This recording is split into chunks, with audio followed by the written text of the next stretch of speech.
Today's Tanya in 3 minutes. And again, I apologize for not doing this the last 2 days over the weekend. Over the next few days, I hope to also recap some of the ideas mentioned in chapter 16, which we missed. A number of years ago, we had in the Raleigh-Cary area someone who was such an inspiration for me personally. Some of you might remember her, Rivki Darren of blessed memory. Rivki had come to the area because she needed a lung transplant at Duke. She ended up living here for a number of years, had constant health complications, but nonetheless lived with such positivity, such faith. And she was speaking to us once about the time when she was waiting for the transplant, and she knew that, God forbid, if she didn't get that call within a matter of weeks, she may not survive. And one could imagine how much fear one would be living with every single day. And she employed something discussed in today's Tanya, Moyach Shalit Alalev, the mind rules over the heart. We are not a victim to whatever feelings we have at any given moment. We choose what to think about, we choose what to put in our minds, and from those thoughts are born the feelings in our heart. Yes, we can change the feelings I have. And when Rivki said this, I thought to myself, I heard this speech from many people before. When she said it, it resonated very, very differently.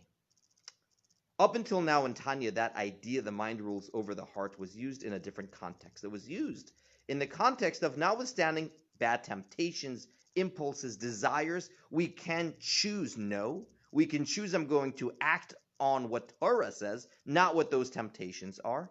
And that's why Beinoni is within the realm of every person, because every person is able to choose the actual actions that they do, even if we cannot change what's under the hood in our heart. In today's Tanya, the Alter Rebbe says, ultimately, though, we want to change what's in our heart as well.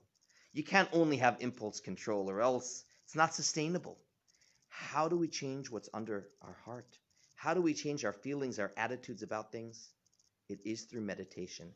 You know, we study ideas often about the truth of God, about how God loves us all like a parent loves an only child, about how everything in this world is being watched by God at any given moment, about this physical world being so fleeting, and therefore the materialistic elements of this world are not real. There's so many deep truths.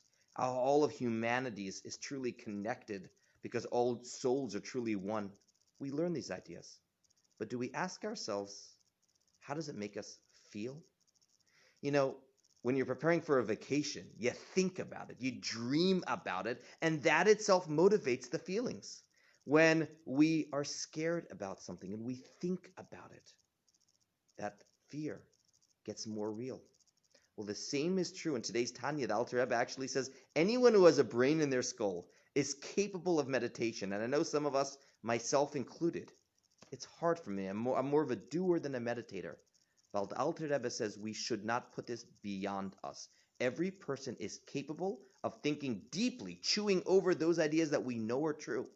And when we do it, it will make a difference, not just on our actions, but on our feelings that motivate those actions, a theme that the Alter Rebbe will continue to develop in the coming days, God willing.